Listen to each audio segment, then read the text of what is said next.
your flesh and blood. Welcome to Tell Me Your Story, new paradigms for a new world where we're giving you choices and knowledge of those choices to help make your dreams come true. We are here 9 times a week, Sundays at 7 a.m. and 7 p.m., Monday mornings at 1 a.m., Wednesdays at 9 a.m., and Monday through Friday from 8 to 9 a.m., streaming live at all those times at richarddugan.com. We are on SoundCloud, iTunes, TuneIn Radio, Spotify, Stitcher, Player FM, as well as YouTube, where you can watch these conversations. I hope that you will take time to subscribe and click notifications so that when a new conversation is posted, you'll be notified and you'll be able to tune in, listen in, and learn, and be entertained and inspired. A reminder that Choices, which is my book, 5 Steps for Life, it's available on Amazon.com in paperback, hardcover, and Kindle with Audible, soon to be released. We also ask that if you can support the work that we are doing financially, we do have a PayPal account. It is there for your security as well as ours. And when they ask for an email address to whom you're sending, please go to richard@richarddugan.com. That's the email address. If you go to richarddugan.com, there is also a link directly to PayPal so that you can send us whatever support you can. And we thank you to those who have helped and to those who will help. We also ask that you take time during this decade of perfect vision, the 2020s, to go within to that quiet, peaceful, calm, still place and listen to that still, small voice. And with that, we now take you to our very special interview and guest here on Tell Me Your Story. And welcome to Tell Me Your Story. I am Reverend Dr. D. He is Bill Combs, returning to our Zoom room, if you will, our studio, all the way across the country. And it's great to have you back to continue our conversation. I am excited and curious as well about some of your own observations, and we'll get into that. But hey, how you doing? Doing well. Thank you. Thank you, Richard. Great to be back.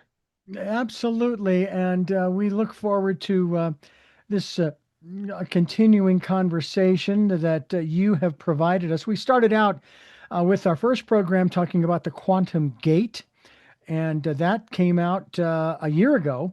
Yep. And we're looking forward to some new stuff. The GodParticle, of course, is another one. Let me rephrase that. The GodParticle Within.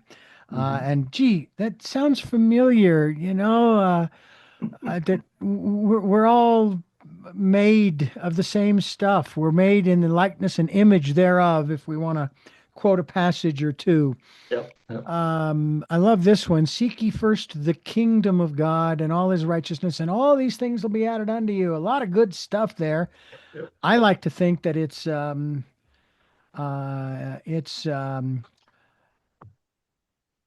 greater works that he was talking about wasn't raising the dead, wasn't healing the sick, it wasn't doing any of that, turning water into wine and putting the winemakers out of business. No, it was it was transforming our lives, which is, if I could put it this way, correct me if I'm wrong, Bill, it's kind of what your books are all about, transforming our lives. Yes. I'm a big fan of the idea that the only thing that we really are responsible for in this life is our own personal growth. And if we do that, it has a ripple effect upon the world. So trying to worry about the world, just worry about yourself. And if you could do a good job with yourself, you will help the world.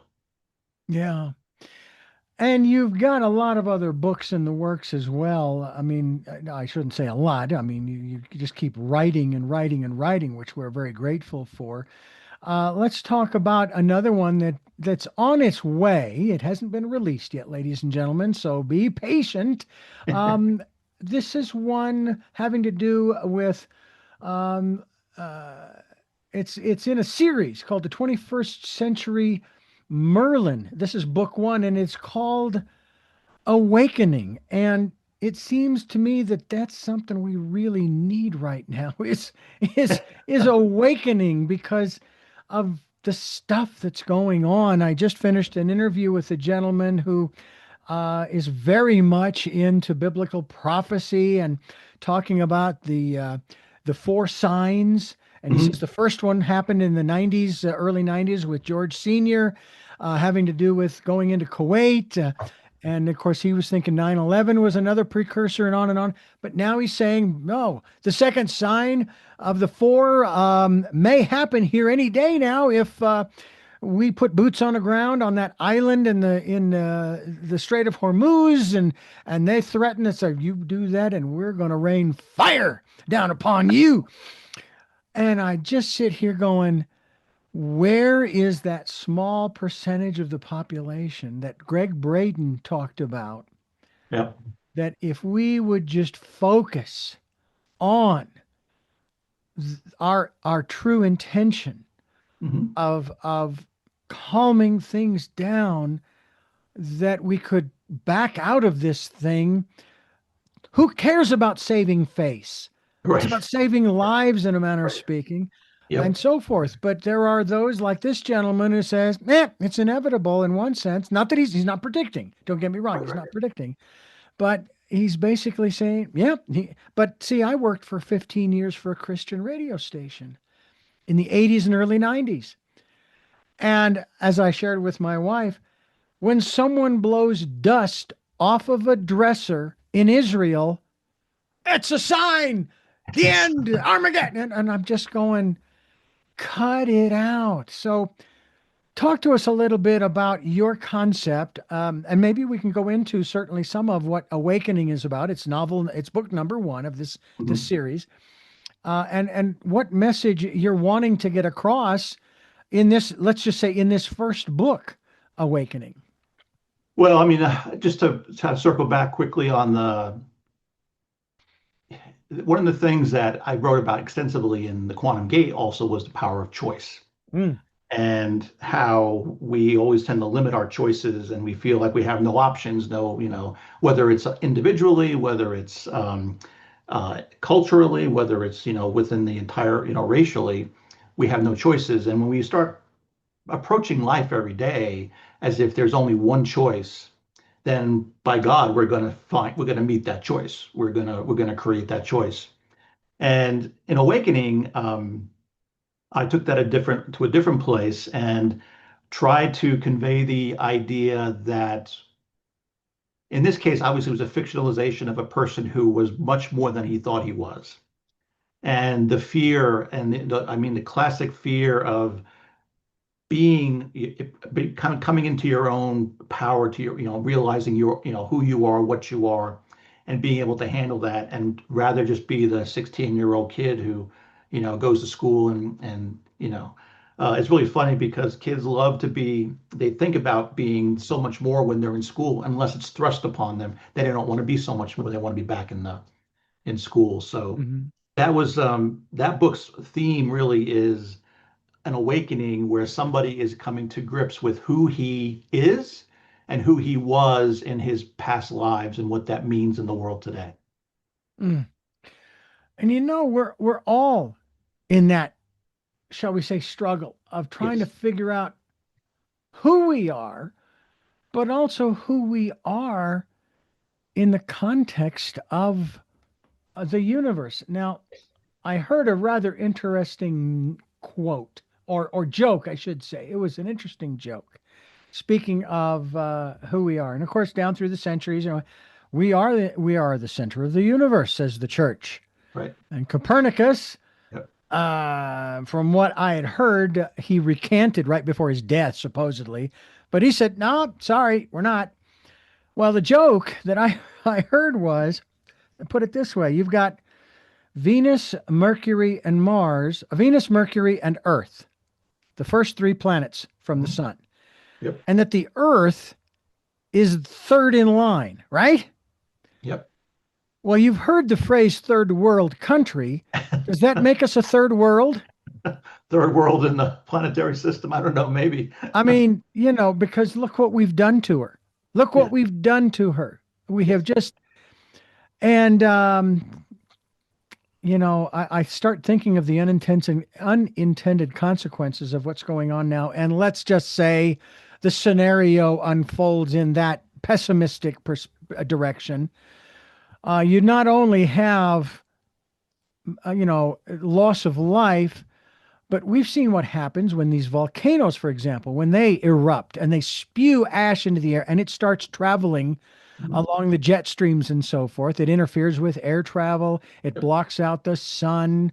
A matter of fact, I think that wasn't that like what the first ice age was all about? That we had that meteor that hit the earth, Yeah, kicked the up last ice everything, age. blocked out the sun, and the next thing you know, we're eating popsicles Yep. or we become popsicles. Yep. That Yep. could Yeah, so happen. it was easy. It's easy to happen, and I mean, people were worried about that with Three Eye Atlas coming by. Yeah. And there are certain things we have no control over. So let's talk about it from that standpoint. If yeah, okay, we can. My wife and I are Reiki masters, so we could send energy out because it can be sent out to an individual or it can Sure. be sent to a situation. Yep. So we send the energy, we spend the time, we might spend an hour, whatever, and we say, okay, here we're sending it, sending it, sending it, sending it for however the Earth wants to deal with it, not the individuals involved here. Now we're saying we're sending this to you, Mother Earth, if you will, to do with what you will in whatever way you feel you need to use it. Mhm. And then we let it go. And then we get back to the business at hand of me conducting these interviews with people like you, Bill Combs, who is our guest here on the program, talking about awakening and on, and the list goes on. And paying overdue taxes or paying our credit card bills or buying the expensive gas and blah blah Yep. blah blah blah, making our home, our house that we bought, a home. Yep. Is that kind of where the awakening needs to go? That it's not an awakening to what's happening, it's an awakening to our true heart's intention, not just for us as individuals, but like for example, for my wife and I, our true intention, our community, Twin Peaks, and it starts to spread out a little bit to where we start working together, because that's kind of what I'm noticing is that we had 8 million human beings scattered outside with an intention across the breadth and width of this great land of ours called the United States. I don't use the phrase America anymore because that encompasses the North, Central, and South American portions of the continent. But is that kind of what we need to strive for? Is bring it home, bring it back, bring your awareness, bring your attention back to where it can really do the most good.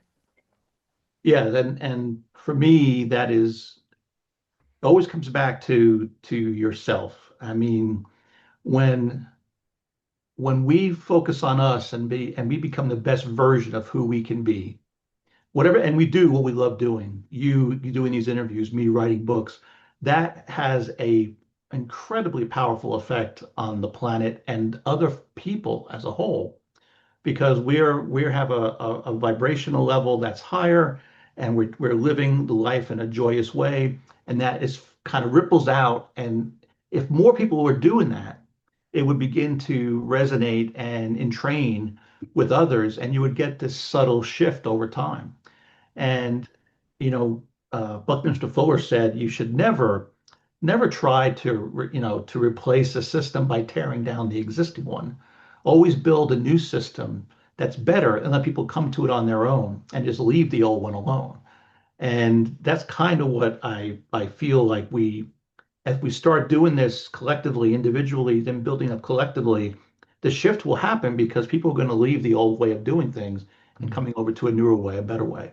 Thank you for reminding me of who first said that, because I've been quoting that one of my guests said that you don't want to tear down the old institutions, you build new ones to make the old ones obsolete. So from now on, I will give Bucky Yeah, good luck the getting credit. Yeah. credit for that, and he deserves it because he's Yep. right. He's He right. is Yeah. absolutely right. BillCombs.com. Did you know that was his website? Kind of like me, richarddugan.com. That's my website if you want to find out more. And we hope that you will want to find out more as we continue here on Tell Me Your Story. Bill Combs, my guest here on the program, and we're going to kind of go all over the place on this program, as Gee, we never do that. We always stay focused on our topics, don't we? Because I want to talk about, of course, your other works as well, and I'll let you bring it up in terms of what I'm about to share in regards to this aspect of getting focused on what's really truly important. You know, we talk about encouraging people to go within and listen to that and follow that still small voice, follow the promptings during this decade of perfect vision. Mhm. Let's talk a little bit about that because it seems to me that there are those people who are, on the one hand, they're making decisions that affect the rest of us who aren't listening to that still small voice. Because if they were, there would be not identical um, movement and action. No, we don't want that. But there would be congruent Mhm. action that would be working towards helping and supporting all. And I have to say, I do not believe that in any time in human history that Mhm. the divine has ever, ever sanctioned, if you will, or guided people into killing other human beings for whatever reason. And I'm sorry for those who firmly believe in what it says in the Old Testament. I'm sorry, that doesn't make any sense to me to kill off an entire tribe of people because they don't happen to cotton to your way or your God's way of doing things. That didn't make any sense to me. Can you talk a little bit about that divine voice? I totally agree with you, Richard, on that. I think that the concept of that inner voice, that inner spark that's within us is one of I will say non-polarity. It's it understands and it has that unconditional love, that compassion for all people, no matter what's going on. And I'm not saying it condones or accepts actions. I'm not saying it will not defend itself. But at the end of the day, it would take it and it would never purposefully pick up anything and go to war or attack or strike down another human being because their belief was different Yeah. or because they worshiped a different God. It just would not be the case. And Um, I can hear someone saying, well, you don't understand God. You really don't know. Yeah, and I'm sitting here going, well, that's fine. Maybe I don't. But what I don't understand is what we're doing to one another. It just doesn't make sense. and I use the analogy when I talk with people like that of the six blind men and the elephant.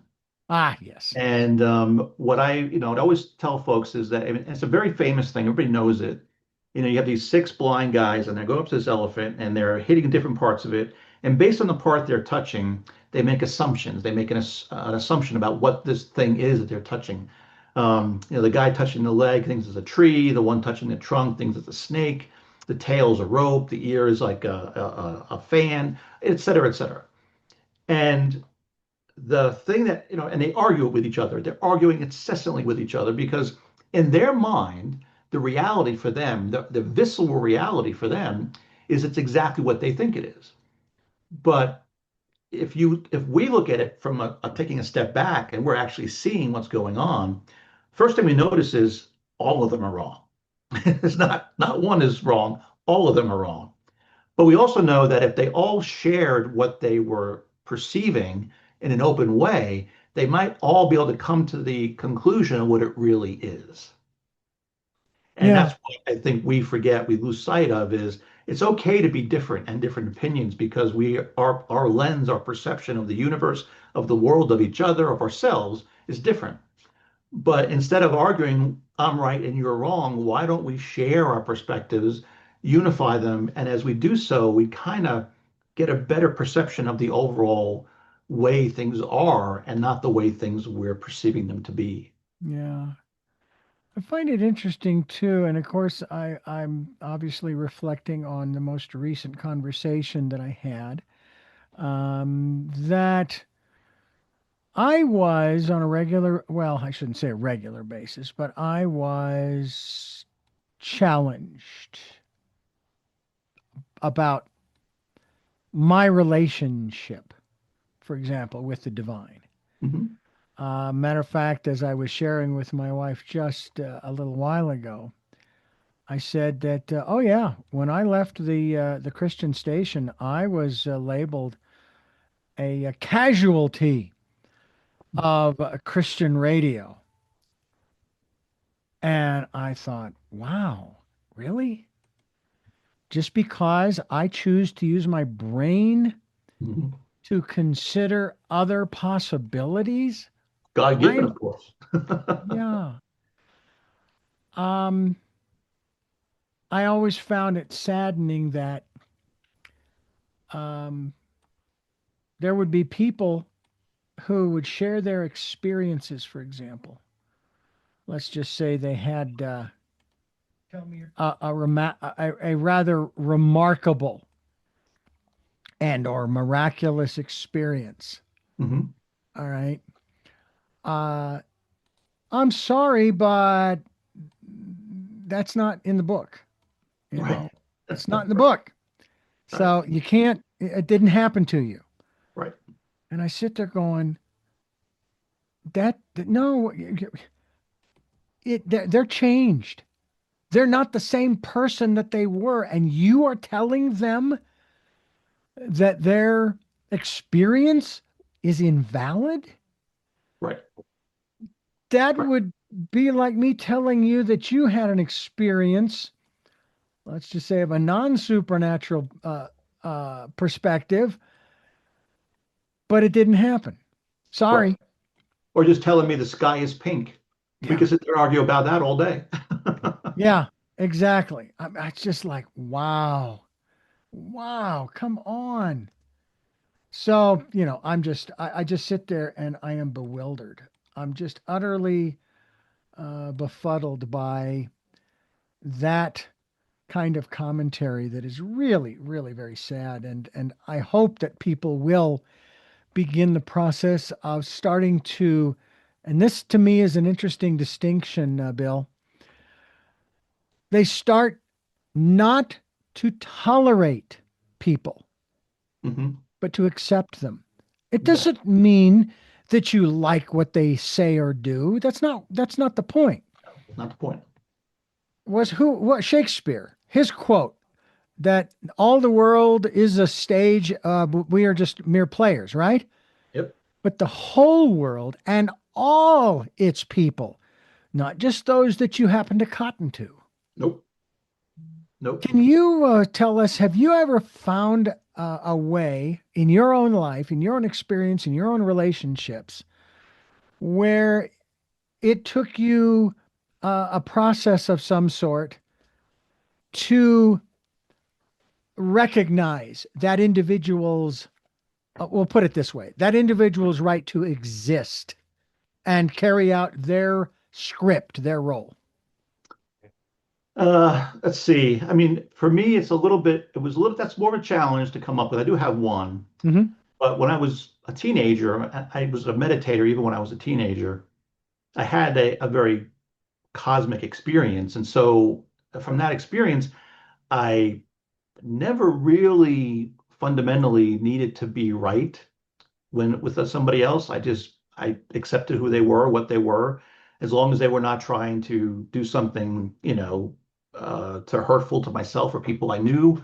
I let them do that. The only challenge I did have though was with my first wife, and the divorce. It was not a good one. It was not a fun one, and it took me a few years to come to grips with who she was, and understand that as angry as I might have gotten, I actually had a lot of sympathy for her because you know, it was easy for me because I could walk away and go back to seeing the world the way I wanted to see it. Hmm. But I knew that she was seeing the world the way she was seeing it. That was not going to change, and that was not a place ever wanted to be myself. Hmm. I'm kind of with you there. And it's funny because, funny, strange, but funny nonetheless. that um, that was kind of the way my first marriage ended. She wanted to live a little differently.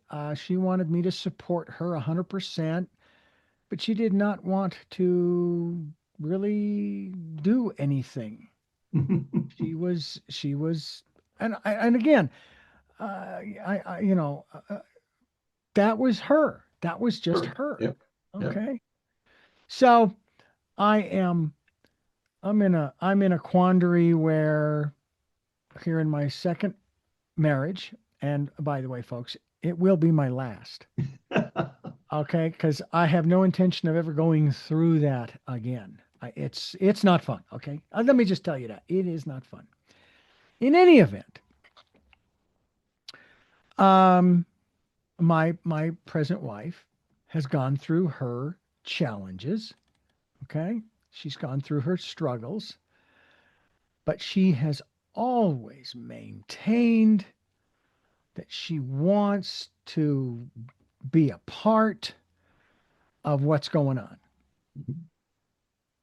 And in spite of, or maybe even because of what she was going through, um,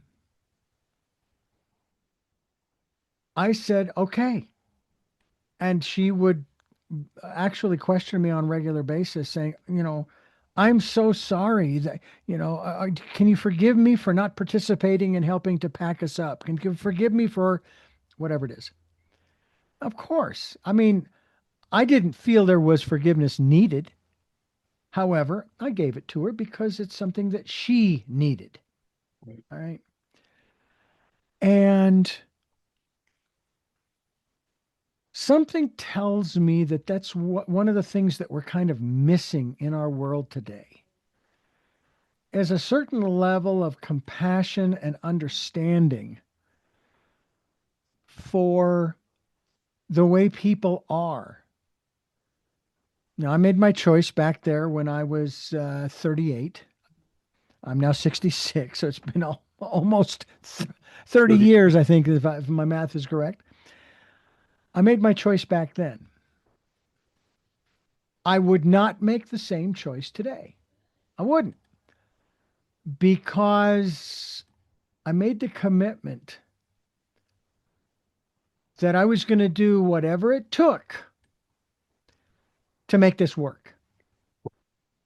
And I've stayed with it. And I think that when it comes to relationships of any kind, okay, at any level, I think about this in terms of, oh, I mean, we could even, we could even go down the road of politics, Bill. And Sure. people have been doing that now over the last 10, 11, 12 years, maybe even longer than that, where they say, oh, that's what you believe? Oh, I'm out of here. I'm done with you. And I just think about that. I'm going, really?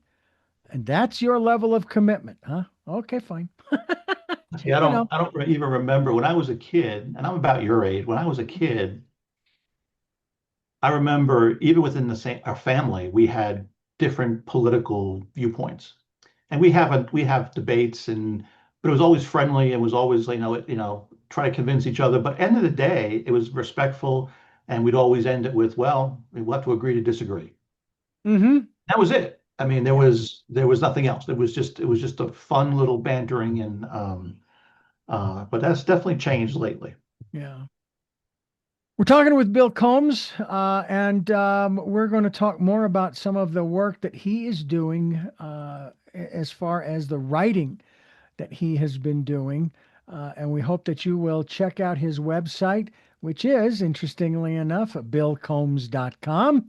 And we hope that you will avail yourselves of his website and find out more about the work that he is doing here on Tell Me Your Story. Reverend Dr. D, Bill Combs here with us. And Bill, I'm actually taking a look at some of the things that you have on your website. I really like it too, billcombs.com. The Ascension Chronicles, Hidden History, Ancient Power, and Human Awakening.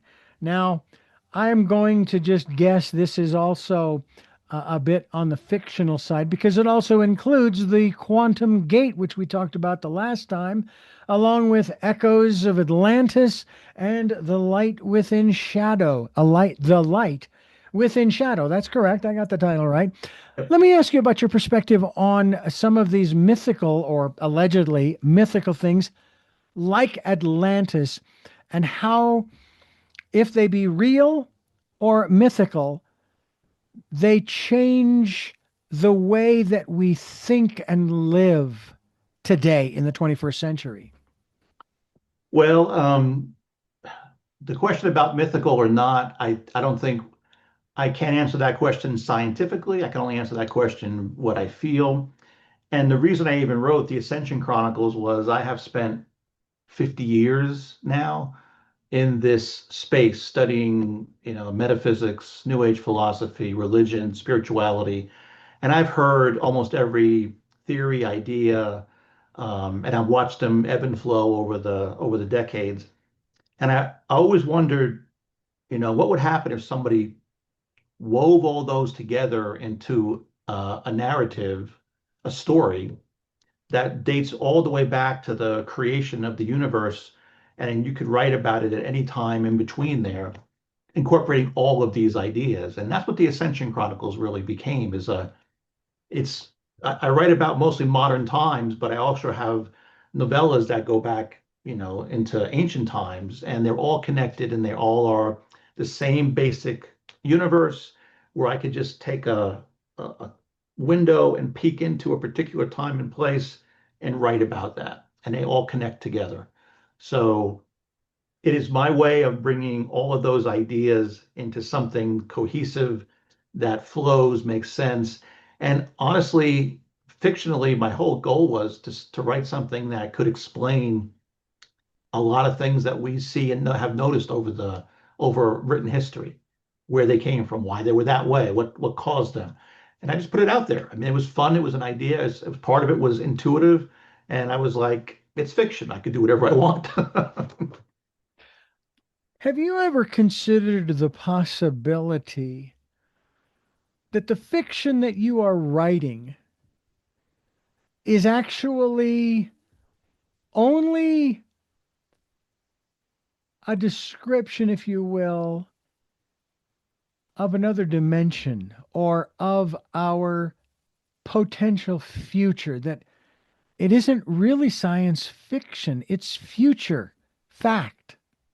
It could be. I mean, I do believe I'm a big fan of the idea that the universe doesn't waste possibilities. So there's always everything that's possible exists. So therefore, in some dimension, someplace, my story is reality. And so for me, that is absolutely a true thing. And I find that the story itself is really designed to um, trigger memories in people, to kind of help them think about something in a little bit different way. Maybe to, cock an eyebrow and think, whoa, I didn't really expect to see that. And I'm not heavy-handed about it. I'm not sitting there trying to preach or direct. I'm simply putting it out there in a story form, like watching a movie. And just, you know, some folks really react to it. Some folks just think it's okay. It's a cool thriller. Mm. Either one's okay.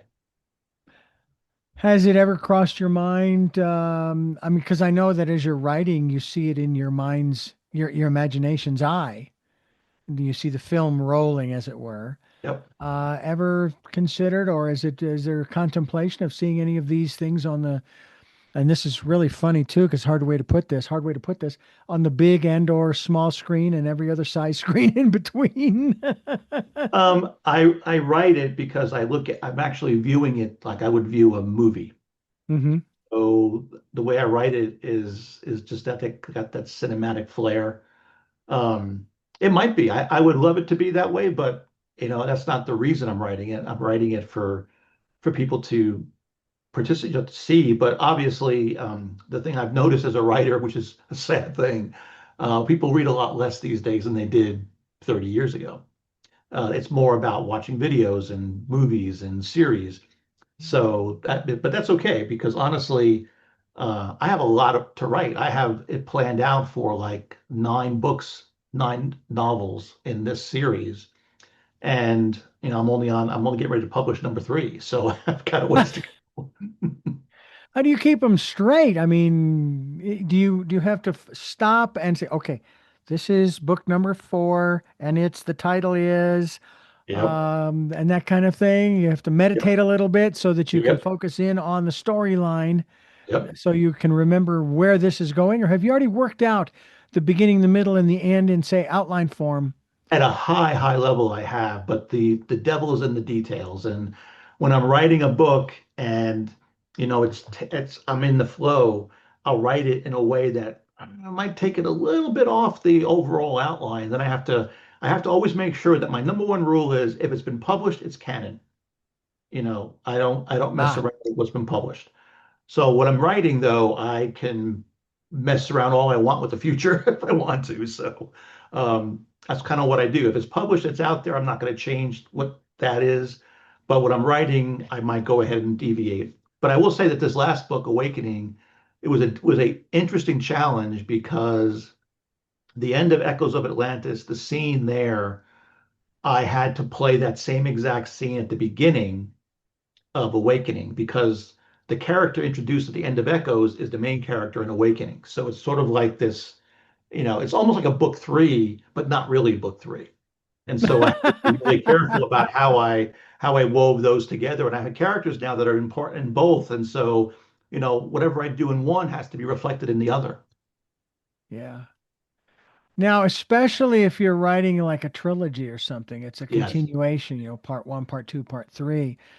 I mean, I don't know if we talked about this the last time we got together, but what I do know is that, a couple of my favorite storylines, of course, number one science fiction was, of course, Dune.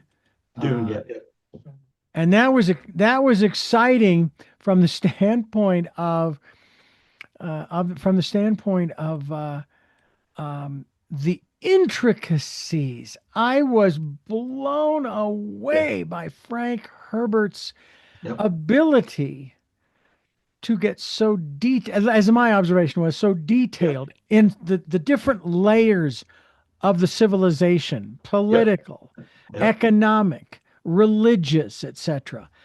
And it's like, wow, you know, I wonder if he got a little scared that the tax man was coming after him in that story. That was part of another under a current story.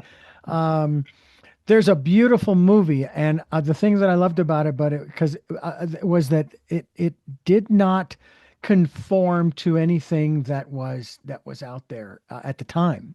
Called Upside Down is the movie. Yep. It's of two planets that are so close together that the peoples of each of the planets built this, we'll call it a bridge, that was really an elevator that you could travel from one planet to the other. The kicker was that if you went to the other planet where you were not born, you were subject to the reverse of the gravity of the other planet. So you had to carry with you these stones that would reverse the gravitation so that you could walk amongst Forward. the people on the other planet Yep. without falling up into the sky. And of course, there's economic as well as there's a romance in the story and so forth. But it was so intriguing that they had these two planets that were literally that close together that you could go from one to the other. It was really a fascinating story. It's pretty cool. Some of the others that I love too are ones that you don't expect the ending. Um, I believe one of them was called, and that's not a science fiction, it's called Midnight in Paris with Owen Wilson. Did not expect the ending, and I won't spoil it for anybody. And then there's another one with Stephen Carell called Looking for a Friend for the End of the World. There's another one you did not expect the way it would end. I won't spoil that either. You got to see it because it's just fascinating. But that's what really intrigues me. Mm. And when I read Stranger in a Strange Land, which is a science fiction story, Yep. uh, I loved the story. The narrator was fantastic. I listened to it on Audible. And when it got to the end, I'm going, no, no, you can't end it like that. No. It was not what I was expecting. Again, I won't spoil it for anybody. Plus, the fact I can't remember exactly. All I know is that I was a little disappointed in the ending. But you know what? The overall story made up for it. Yep. Um, do you ever write something, or have you ever written something that when you look back, you go, no, I got to change that. It can't go that way. It can't end that way. I won't let that be the scenario for this character, that story, and so forth. When I'm writing a book, I will do that many times in the process of writing it. Mm. I religiously will revamp it 3 to 5 times. And but when it's finished, I won't go back and change it, in a material way, only because everybody who's read it would then, they would kind of lose whatever change was. So I change it all the time. I will have conversations with the characters. I'll talk with the characters in meditations and have them tell me their story. And if I'm not telling it right, I will change it. But when it publishes, and I don't change it anymore, Mm. other than maybe a spelling error or something like that. BillCombs.com is the website. Bill Combs, my guest here on Tell Me Your Story. Science fiction, science fact. Isn't that interesting how Jules Verne's wrote about going to the moon and what was it, 60, 70 Oh yeah. years later? Something like Yep. that. We landed on the moon. And now, 50 years hence, that experience, apparently, and it may be by the time this is heard by people, we will have launched another massive rocket towards the moon. They won't be landing, they'll just be circling. They'll be looking for a parking place, and they won't find one, and they'll come back, or they'll find one, but the parking charge is more than anybody happens to have in their wallet, so they'll have to come back and get it, and then they'll go again. It's You need to take a bus fascinating. next time. Just take What's a that bus. now? Take a bus. Take the bus. You know, that ain't that improbable. I That's mean, right. the space shuttle was sort of the precursor of that. As Yep. as big as it was, you could have turned that whole cargo bay into passenger seating. Passengers. Yeah, yeah. That would be very fascinating indeed. Um, what are your thoughts in regards to science fiction becoming science fact? We have a prime example in Star Trek, the original series, Sure. where they have those tablets, if you will, but you're still using a pen and so forth. And then, of course, we move forward into the next series or even the movies that they produced, as well as Next Generation. And now you actually have the tablets, and Yep. now they're on the wall and Yep. all of that kind of stuff. And here we have them. I mean, I've got a tablet over here to my right. My phone is a little smaller kind of tablet. It's an Android phone, and people have Apple and so on and so forth. And then I think about the medical um, science fiction aspects. And now we have devices that we can either Bluetooth or plug into our phones, and an app on the phone that we can check not only check our heart rate, but check the heart rhythm. Yep. The rhythm. Yeah.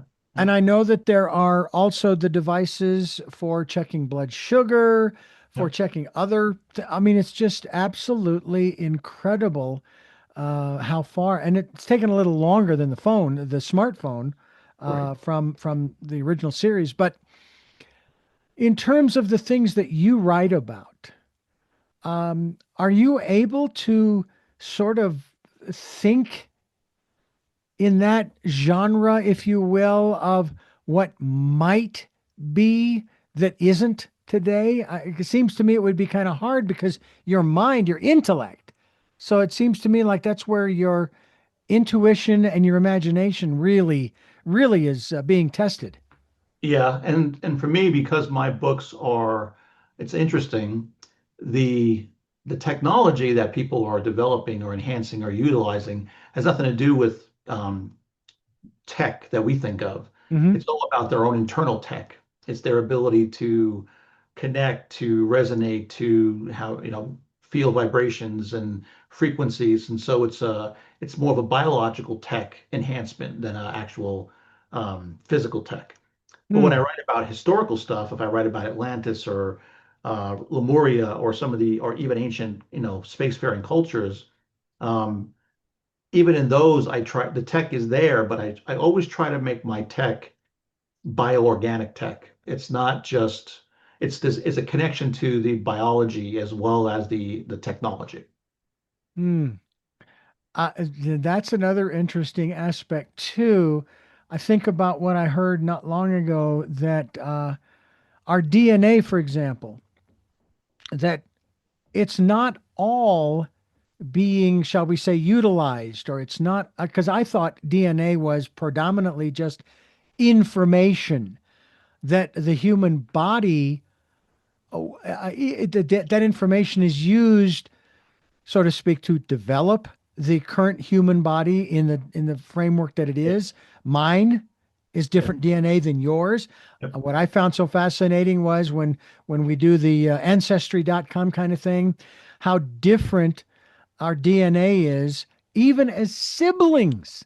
We are that individual. It's incredible. I mean, it's wild. But they say that there's a portion of our DNA that I don't know if I don't think it's considered dead. They call It's it like junk. They call it junk. inactive. They refer to it as junk. By the way, Yeah, that's another thing too. I don't understand how it is over the last yeah, couple of decades that that for men, our our private parts were used to be referred to as the family jewels, right, right. and it's gone through several different iterations to where now it's considered junk. I'm Junk. going, how did that happen? But that's another story. Talk to us a little bit about your understanding of this whole aspect of, and maybe from a metaphysical perspective, this aspect of dormant DNA, or if you want to use the word junk DNA that's just kind of sitting there, and maybe it's just that we haven't that it's been deactivated and we need to reactivate it. Yeah, I mean, and if you get into DNA, you're going to start getting into genetics, then you get into epigenetics and the concept of the one thing that we, and no biologist will ever tell you that we can do this, we don't really even know how life forms.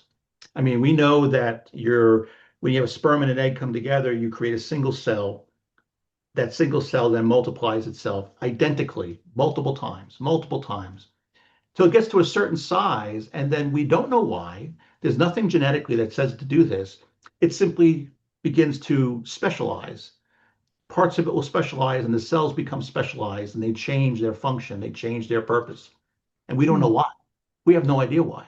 It just happens. And so DNA really is a sophisticated collection of blueprints, but epigenetics has shown us that those blueprints are totally and absolutely influenced by the environment that they're found in, not because they choose what to do and what not to do. Do you think that, and let me, well, no, not do you think, what do you think about the technology, let's just say medically, that we have discovered? See, I don't believe we create anything, we only discover stuff. Sure. When I hear, for example, about CRISPR and what it does, what it can and can't do, my first thought, and I raise this question often, is um, just because we can, does that mean we should? Agreed. Um, Whether it's, of course, this might also apply. This might also apply to this whole thing that's going on in the Middle East as well. Just because we can, does that mean we should? Right. Um, it strikes me that we don't think of the unintended consequences. We don't. And I think that what's one of the challenges of being, I think humanity has is we are accelerating our scientific progress, but we are lagging far behind in the wisdom to use it appropriately. Outside intervention? I lost you there for a second. Think that there is outside intervention? About side intervention. Yeah, yeah. Well, um, yes, I do believe that there's some of that too, but ultimately, if we had some of that, even with that, regardless of how we got the technology to where we got it, um, we should be wise enough to understand that, we're not ready to use it. If the first thing out of our mouth is, let's make a weapon out of this, that's a pretty good sign that we're not mature enough to be able to do this. There have been those who have said that if you want to use not so much Carl Sagan's calendar, but the analogy of man emerging from a cave, that we we haven't even crossed the threshold of the cave yet Right. to the outside world. And that has been used to describe our understanding of the atom, Hmm. whether you're using it for the purposes of, let's just say, a nuclear um, generator, the nuclear power plant, or a weapon. Right. And I don't know if you're aware of this. I remember on my program with Greg Braden, it was fascinating that we talked about this, where he was saying that there is evidence that back in, I think it was Pakistan, it was back in that part of the world, that region of the world, there is a stretch of sand. Uh, I say sand, but it's actually a stretch of a huge expanse of glass. Glass, yeah, I've heard of that. Yeah. And that it can only turn, the sand can only turn to glass at certain temperatures. Yep. And so, of course, it begs the question, what in the world would cause the temperatures to reach that level? And by the way, I'm quite familiar with a glass blower. He's a friend of mine. Hmm. And his furnace is, I believe it's up in the neighborhood of like 2 or 2,100 degrees, something like that. Yep. And I'm going, and of course, the conclusion, of course, is that, well, it must have been an atomic blast of some kind. And so and there have been those who also, were children playing with toys that we don't understand. That's Yeah. another Yep. analogy. Are you optimistic about man's future, as in terms of some of what we've talked about, but in terms of, I don't know, some of your own personal philosophy? Is there optimism there for you in that regard? That's kind of all I tend to live in is optimism. I mean, I will shake my head and kind of wonder about why people make certain choices, but um, they are free beings to do what they wish. But I still believe that we will work through this one way or another. Yeah. Um, so you've got another book coming out here fairly soon. Yep. What are some of, if you can share with us, you say you got three going and you got 9 books total. Can you share with us in regards to um, what you've got, what ideas are rolling around inside that imagination of yours? Well, I there's several different storylines right now that are playing out with these books, but there's another set of storylines that I'm writing about as just short stories, novellas, and at some point they're going to crisscross. Mm-hmm. So the ancient world, the really ancient world, is going to crisscross with the modern world. And so I give hints to my readers about what I write, and I'll put it in different places. Um, and so then I'll introduce these ideas into the novels a little bit, just a tidbit here, a tidbit there. But it's, if to quote the Bible, if you have eyes, to see, then you can certainly see where things are going. Yeah. And it's it's going to be ultimately taking us down that road of confronting our past, dealing with our present, and deciding our future. Yeah, that is critical right there, is deciding our future. And I want to believe in what Greg Braden shared as far as that small percentage that's needed Yeah, to change things, not to turn the things, but to change change them. Yeah, things. yeah, And of course, there's over 8 billion people. And when you saw 8 million, and that was just here in the United States, there were people all across the globe who were yeah, out and about and having the same intention. I want to put it all that way. yeah, Okay. I've got to believe, and that if my math is correct, 1% of 8 billion is 8 million. yep. Well, Is that right? no, No. I don't think so. It's 10% is 80, so 1% is 80, so what 0.1% is 8. Okay. Well, I forget what his number was, what his the specific figure was. I would hope one day that we can put together that many people on the planet. Yep. But as the planet's population continues to grow, of course, that percentage is more people are required to fill that That's percentage. But right. but Yep. it seems to me that I don't know about you. I don't know how much connection you have communicating with, if you will, with the divine in that regard. I've been talking with some of my guests who are in touch sort of constantly, sometimes channeling, Yep. and they say that the folks on the other side who have gone on before us, like my father and my sister, that they look at us as heroes because we have chosen to be here at this particular time in human history, if you will, or at this time in human present. Yep.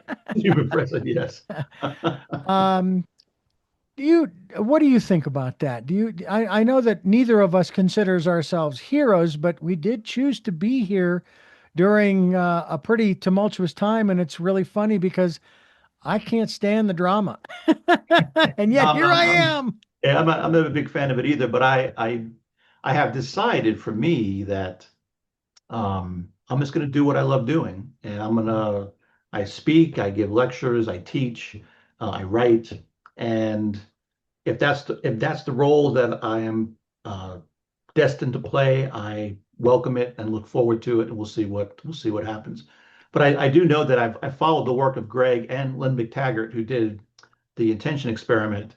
And we've actually had a couple experiments where they've shown measurable impact on like crime in Washington, D.C., peace in the Middle East back in the 80s and 90s for a short time. And I Hmm. think that if we can keep developing ourselves, and people meditate every day, or they hold those thoughts of compassion and unconditional love for themselves as well as for others, the more people that hit that's just going to have a profoundly powerful effect on us.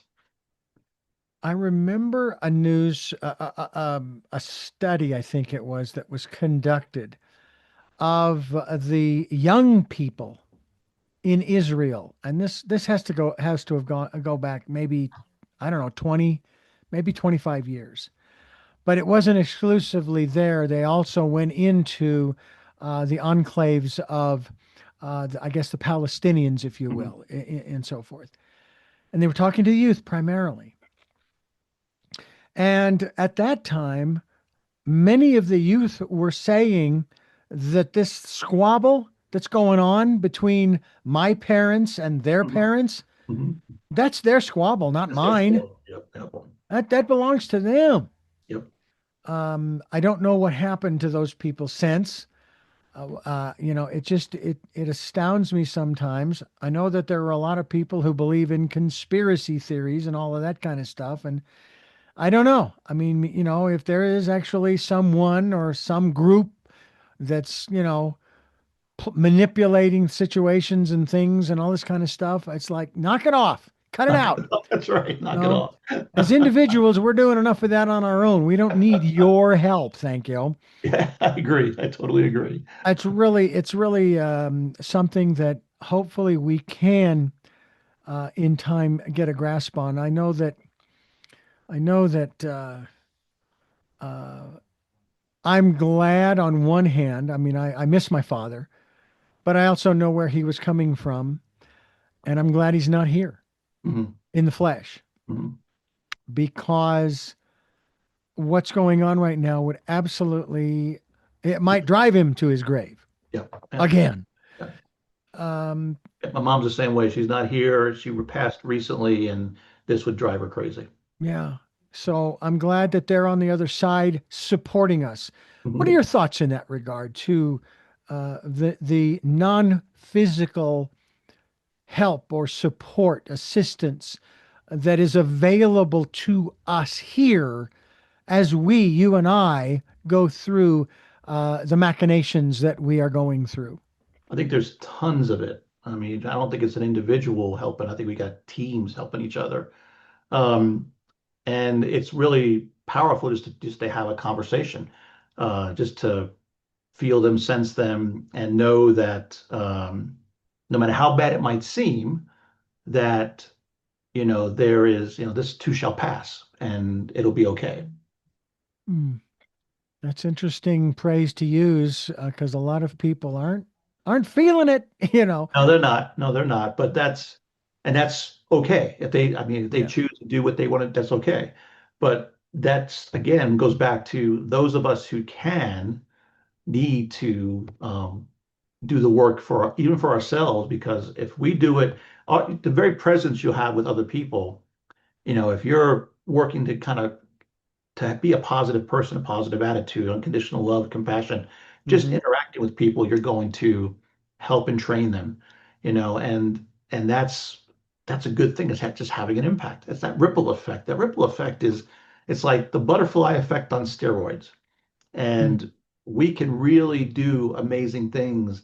And the challenge is that most people feel they hold on to this victim mentality, and they have no power, they can't do anything, and therefore they don't.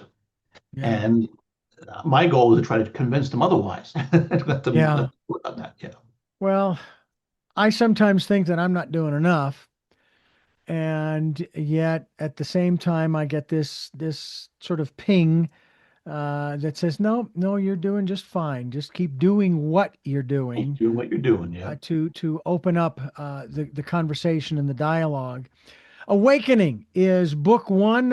It's going to be out in due time, so please check back at billcombs.com. There's also the Ascension Chronicles, two parts, the Quantum Gate and Echoes of Atlantis. You also have some short stories as well, and one in particular I was noticing here. You have a multiple part here called The Caretaker's Vigil. Yes. And I kind of feel as though we aren't necessarily the caretakers, that there's some other, I don't know, entity that is the caretaker. And Did you my read my story conversations, already? what's that now? Did you read my story already? Yeah. My friend out of Ireland, Sarah Ara, she channels the Pleiadians. Mhm. And she says the Pleiadians have let her know that they are not going to allow us to annihilate ourselves for the sixth time. So Now, that doesn't mean that they they're going couldn't to, they couldn't have stopped at 3 or 4. well, yeah, you have to wonder why are you choosing six? Yeah. Uh, but she says that, and I asked her about this, and she says the Pleiadians basically say, we're not going to intervene directly.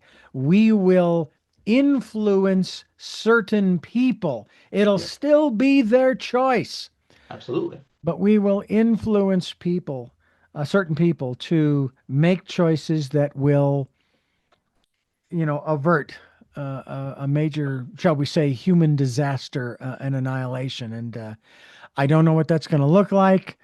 It's really funny too, because I remember 10 years ago, we had this one talk show host who just complains about everything and says, "Oh yeah, next year because of this, that, and the other thing." And this was when there was a different mindset in the White House. Oh yeah, gas is going to be at $5 and $6 and $7 and $8, $10 a gallon, and so forth. Well, that may happen now, but back then, he would say that every few years, as long as the wrong person was in the White House, Yep. and it never happened. Yeah. And now, according to him, the right person is in there. But now he's saying, oh, yeah, it'll be $8, $9, $10 a gallon in California because of, but it's not the guy over there, it's the guy over here. And it's like, make up your mind, Yep. choose a disaster and stick with it Stick with it. and then go away. That's another thing too, is I talk about in my book about when making choices, match your choice with your personal input. What about you in terms of the things that you read and watch and listen to, and sometimes even the people that you surround yourself with? Oh, I'm very picky about all of that. So I tend to only watch things that are um, uplifting, inspiring. I tend to try to read those things. I don't deal with mainstream media. Um, People in my life I am picky. Uh, you have to have a positive attitude. I don't, I'm not going to deal with people who are always, negative or angry or frustrated or any of those things. It's it's okay. I don't have anything. I'm not biased against them, but it's just not something I want to deal with. And so I don't. Yeah, it's sort of that energy that they Right. put off, Right. that you don't need it, you don't want it. No, I And don't. And it's a gift I don't have to accept. there you go. There you go. Return postage, only Yep. it's COD return postage. That's right. There you go. My mother and I were having, or I should say, I called my mother and I was sharing with her the story. And she stopped me shortly after I started and she's, no, no, no, I don't want to hear it. I don't want to hear it. If you want to call and seek some advice or this or that or the other, fine. But I don't want to hear the story. When I got off the phone, my first initial reaction was, Mom, really? And then it hit me. She's right. Mhm. She doesn't have to hear the story. And we Right. don't, and that's another thing too, is we don't have to share the story. Absolutely. It only keeps it going, You doesn't make it? it real. Yeah, it keeps it going. And so when people, like I've watched my friends and some people in my life identify with something horrible in their life, and it's become a part of their identity. And they lead with it. When they introduce themselves, it's like, hi, I'm so and so, and I have this, or I'm this. And it's like becomes part of their identity. And they can't envision a life without it. And as long Mm. as you stop being able to envision a life differently, then there's no chance for a different life. Bill Combs, my guest, billcombs.com is the website. Lots of good reading available. How much of what you have released is available in audible form? Well, the Quantum Gate and Echoes of Atlantis and the God Particle Within are all on Amazon's digital voice audio.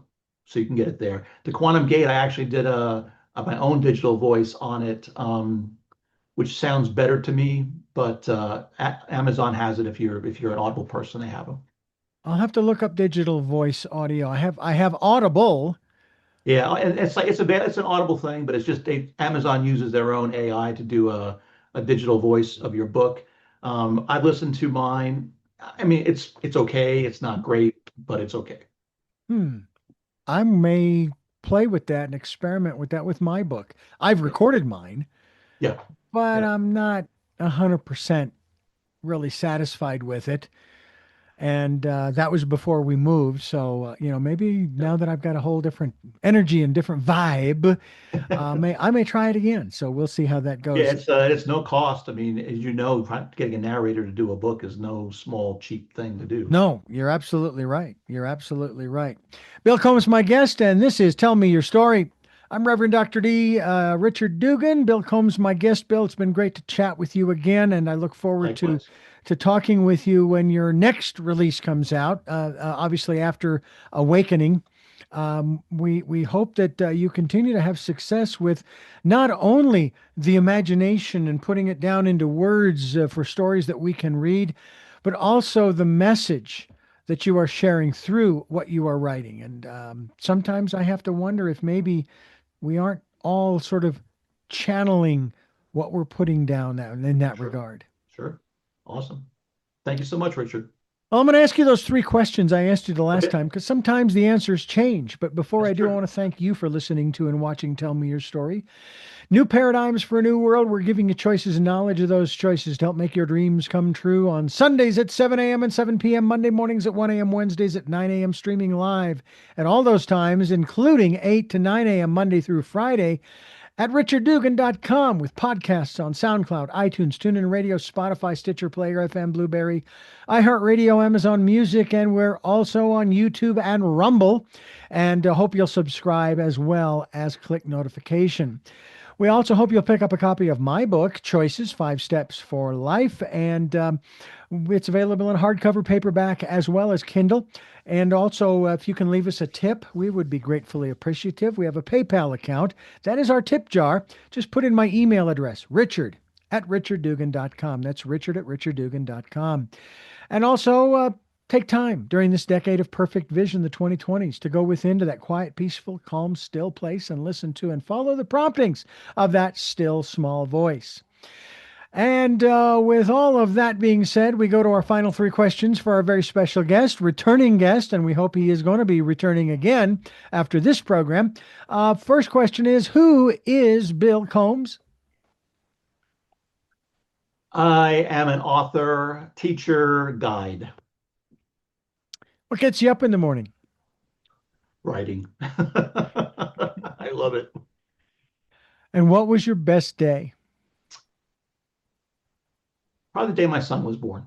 Ah, very cool. Very cool. Well, Bill, once again, thank you so much for being with us here on the program. And I thank you folks for listening to and watching Tell Me Your Story.